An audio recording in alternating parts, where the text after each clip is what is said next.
It's episode 8.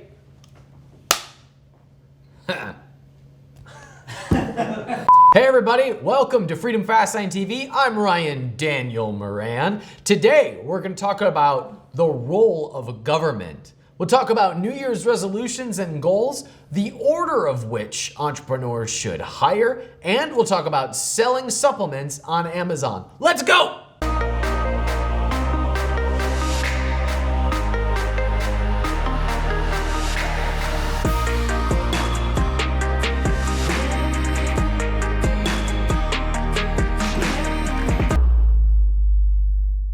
So it's a new year, new president, new optimism for some, new pessimism for others. And this is the time of the year where everybody is planning their life to be completely different a year from now, right? We know them as New Year's resolutions. Look, we all know New Year's resolutions don't stick, they don't work. Let's talk about New Year's goals instead of New Year's resolutions, because I believe that it takes a year for you to really commit and get results out of anything. I committed to doing the Freedom Fastlane podcast for a year before I would ever even analyze the result. I've committed to doing Freedom Fastlane TV for a year before I determine if it's a success or a failure.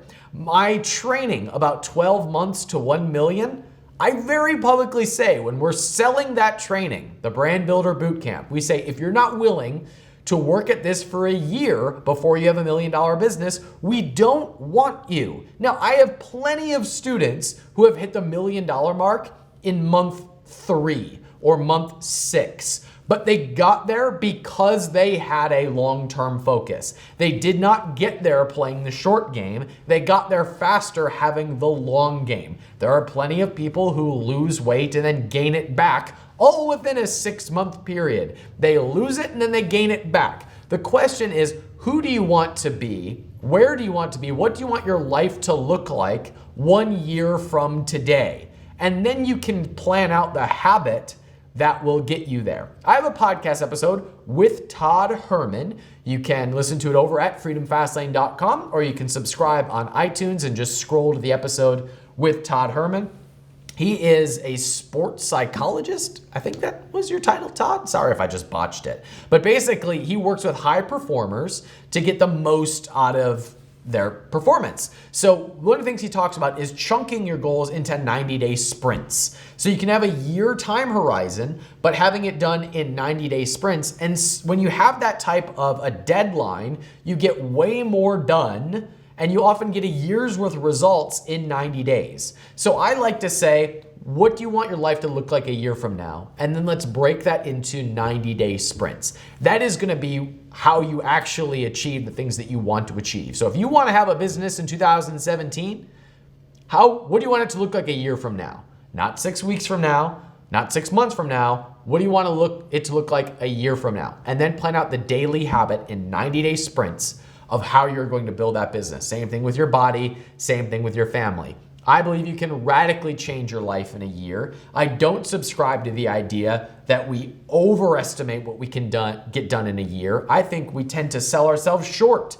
It's really people aren't willing to do something for a year, and that's why they don't get the result. So one quick thing that you can do right now to ensure your success, get into a group of people who have already done what you want to do, whether that is fitness, going to a CrossFit gym with people who take off their shirts and make you feel like a fatty fat, because they're already doing what you want to do, right? So that type of accountability, being around that people, is actually how you hack success, because your brain normalizes whatever it perceives. So if you're in a room of millionaires, like a lot of people were at Freedom Fastlane Live, there's a natural up level because your brain has to reset. It has to recalibrate.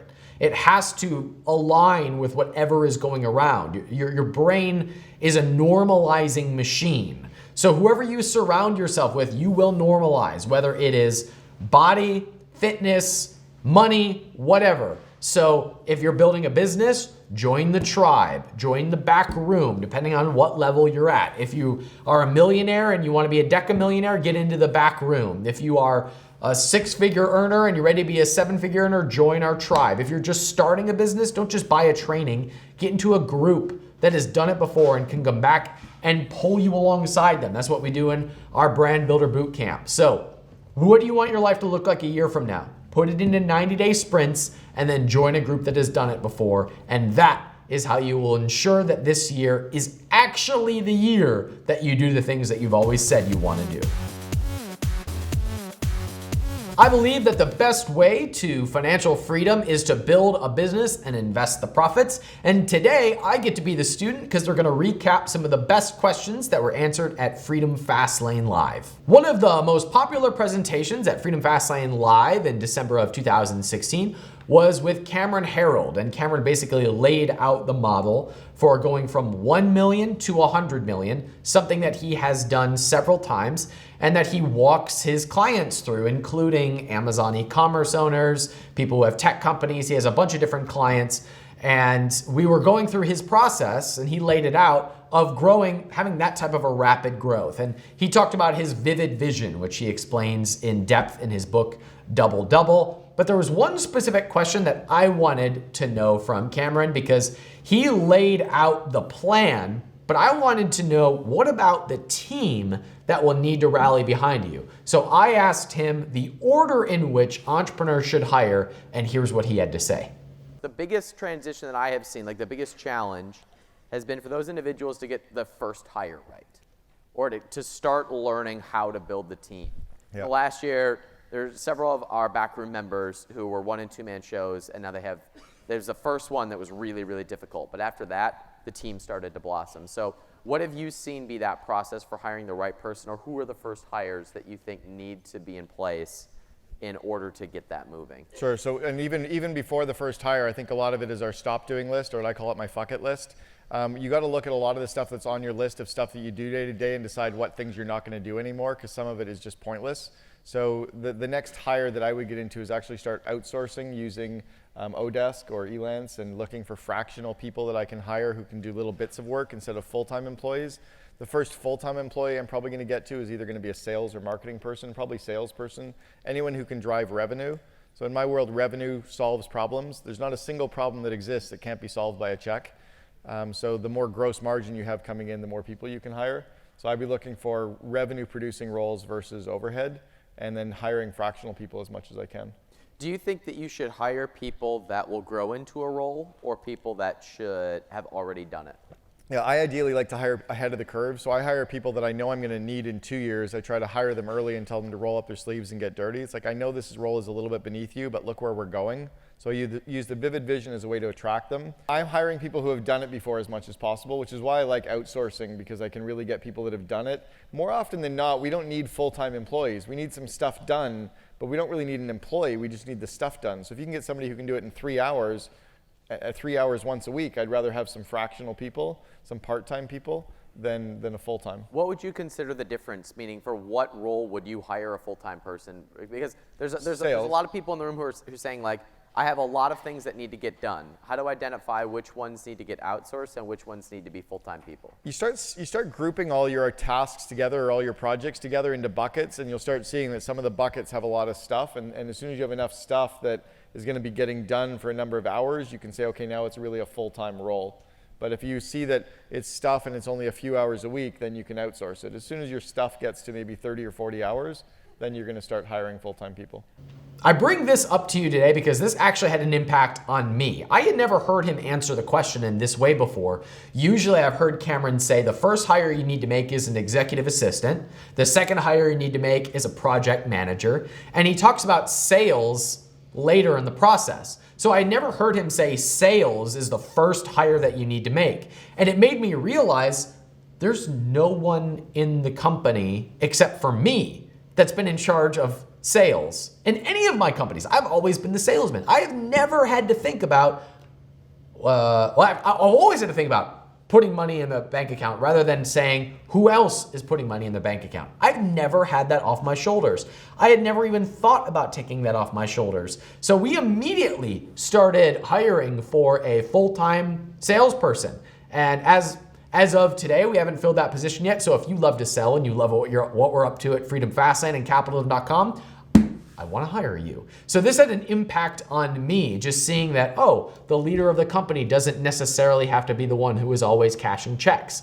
So that's why this was probably my biggest takeaway from Freedom Fastlane Live. And I also thought it was interesting that Cameron brought that up as one of the pivotal things that you need to hire for when you are starting to scale the business bigger than yourself. Tom Bilyeu had a similar answer when I asked him about the key hires that they made at Quest, and he said that their CMO, which was basically a sales position, because he went on to explain that it was a social media role and that person was out drumming up attention and making a lot of sales through social media. So since that was an e-commerce company, the CMO, the social media person, was driving all of the sales. So in both cases, they said someone who takes sales off of the attention or the task list of the entrepreneur would be a key pivotal piece to the team once you started to scale. I had never done that before, so it was a big takeaway for me at Freedom Fastlane Live. We did an entire podcast on this. You can head over to freedomfastlane.com or subscribe on iTunes at freedomfastlane.com/iTunes, and you can hear the entire episode of me recapping what we learned about hiring and team building over the last 12 months. And that is ready for you right now on iTunes or at freedomfastlane.com. I believe that entrepreneurship and capitalism is the best way to solve just about every problem in the world. I get plenty of pushback against this point from people who disagree. I wish that those who disagreed could have a healthy and respectful debate about the conversation. I truly believe that we all agree that we want to solve world problems, right? We want people to be healthy, we want people to be wealthy, we don't want people to be discriminated against. I wish we could just start the conversation there. There's problems in this world that we need to solve. What's the best way to solve them? I believe that in almost 100% of cases, it is through the profit motive that we can best solve those challenges that face us. That's why I think we need more entrepreneurship. That's why we need less government. That's why we need freer markets. So I asked John Mackey, the founder of Whole Foods and the author of Conscious Capitalism, what he thought was the role of government, especially in today's world. And here's what he had to say. Anything that you can make a profit doing belongs in the private sector, because you're going to have entrepreneurs who are going to create innovative solutions and you're going to make progress. Things that business can't make money doing, they're social problems. Let's say I'm on the board of the Humane Society of the United States, for example. They can't make money doing what they're doing. They're helping dogs and seals and cats and livestock animals. They can't make money doing that. So things that you can't make a profit at belong in the private sector, but in the nonprofit world. However, there are certain things that the nonprofit world can't deal with either. There are global environmental issues. There are things, you need rules in the society, you need laws, you need police, you need defense.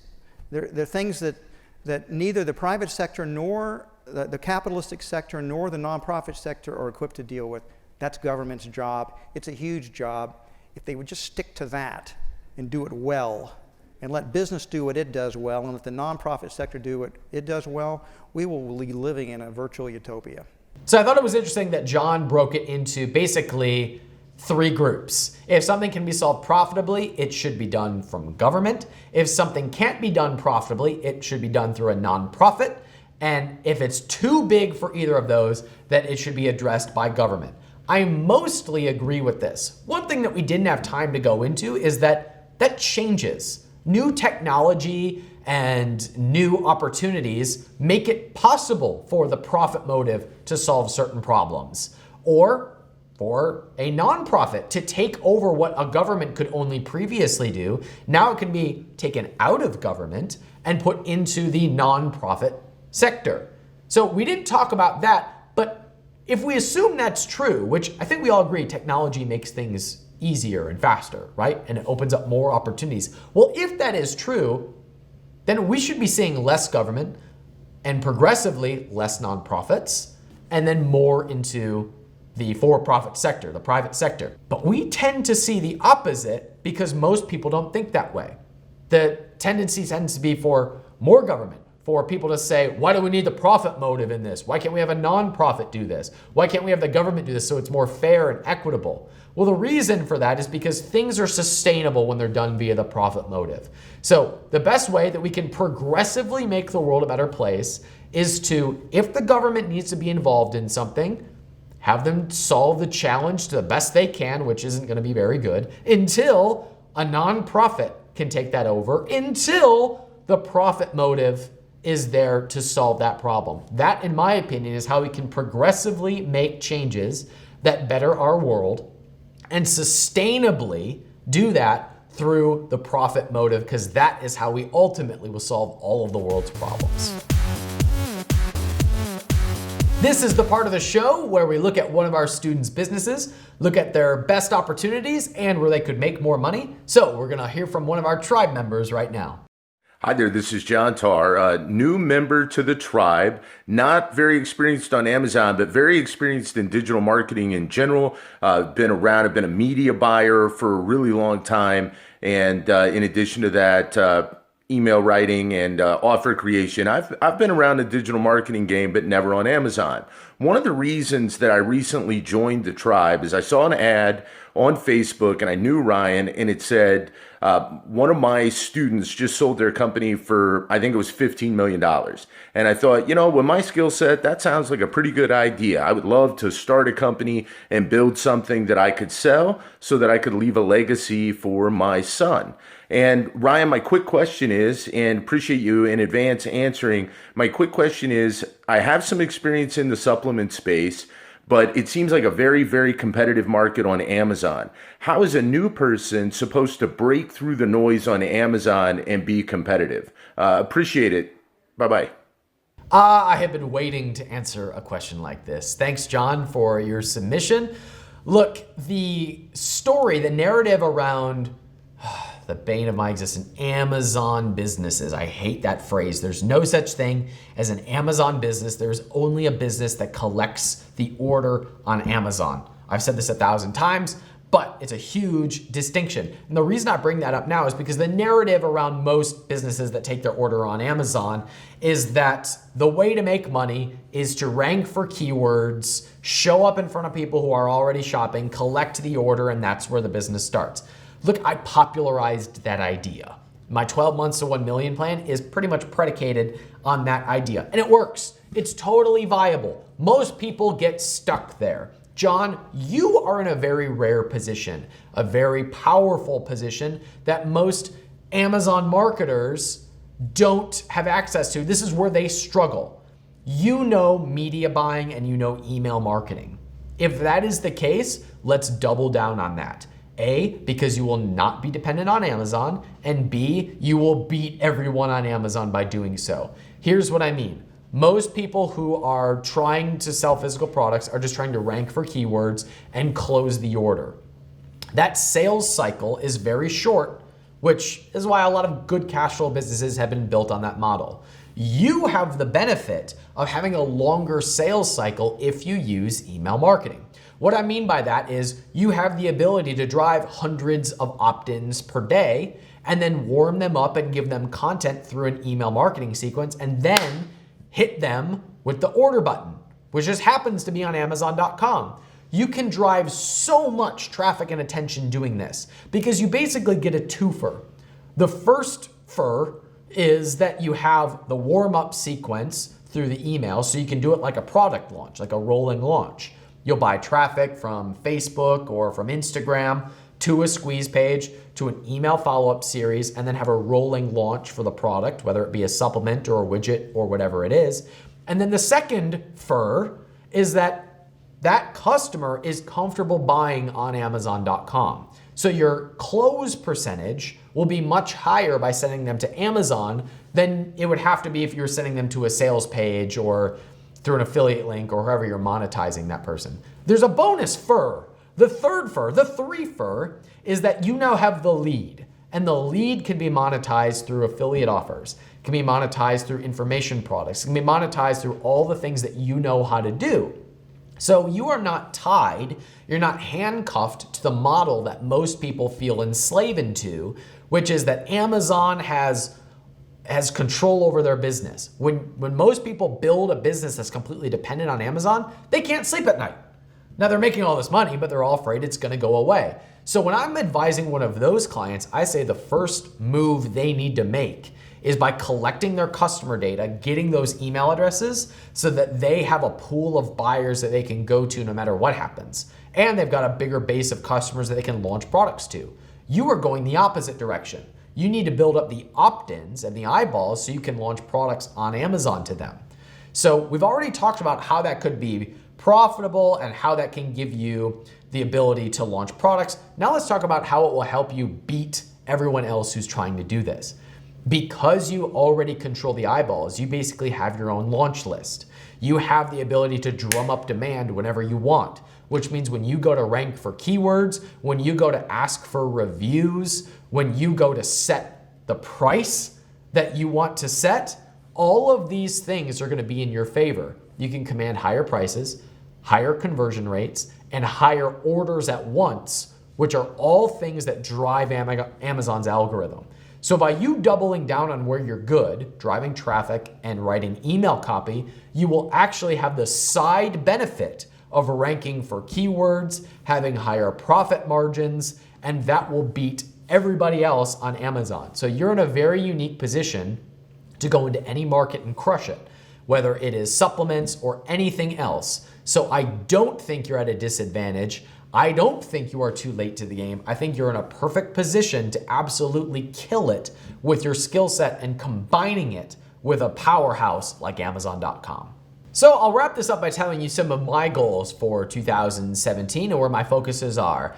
First, I believe that at some level, everything that we do comes back to community and connection. I said on the podcast where I predicted trends for 2017 that I think intentional communities or new ways of connection are gonna be big in 2017, mostly because we're absolutely starved for it. We all live behind computer screens and phone screens, and the idea of actually genuinely connecting with someone is, we're starved for that. But at the same time, that's what drives all human behavior. Why do we work out and spend times in gyms? Because at some level, we think we'll be more accepted by the opposite sex if we look good and we're fit and healthy. That is baked into us. Why do we worry about money? Because at some level, we feel like we need to survive, and that often comes because we don't feel connected. We feel safer, we feel more risk tolerant when we have deep connections with friends. That, like, you can Google that one. That is just primal instincts. When we feel disconnected from people, we have more worry, more stress, because it's a part of our brain saying we need to survive. We're not plugged into the community. So I think everything that we do at some level comes back to our need to connect, our need for community. I think it is just as baked into us as our need to survive. And yet we don't know what to do there because we've lost the ability to connect. We didn't evolve to be in families of 4. We didn't evolve to be living in high rises. We evolved to be in packs of 12 to 30 people. Very, very intimate relationships where we had each other's backs. So one of my big focuses is, who's my really close, intimate group of friends? What's my in-person tribe? Who are my lifelong friends that I nurture? Because that makes you feel safer. It makes you feel more risk tolerant. It makes you happier. My happiest moments were in college when my best friends lived on either side of me, and I was building a business and had to eat cafeteria food all the time and was working really hard, but I was surrounded by my best friends. So that is a focus of mine going into 2017. Also, this year, I am very focused on building my audience for the long term. It's why we do Freedom Fastlane TV. It's why we have the podcast. My audience is, what opens me up to networking opportunities. It opens me up to investing opportunities. I buy my students' businesses sometimes. So those are the spillover effects of my audience, and I'm committing the entire year to putting all of my energy into building up the audience around capitalism.com and Freedom Fastlane, and I am continually trying to stretch my risk tolerance. When I feel stuck, I ask myself the question, what's the biggest risk that I can take right now that will, if it pays off, take us to the next level closer to where we want to be? So I'm continually trying to get uncomfortable by taking calculated risks in hiring, in spreading our message, in launching products, in the things that make me uncomfortable but will take us closer to who we want to be at capitalism.com. So I'd encourage you to ask yourself the same questions. Who are you connected to? What are you committed to over the next year that will set up your business and your life for success going forward? And what's the biggest, boldest risk that you could take, that you can tolerate right now, that if it pans out, will set you up for who you want to be and where you want to be a year from now? Thanks so much for watching Freedom Fastlane TV. Please, if you found value in this, send it to somebody who you know needs to see this message. Subscribe on iTunes and subscribe on YouTube. Share your comments over on Facebook, and we'll see you throughout 2017.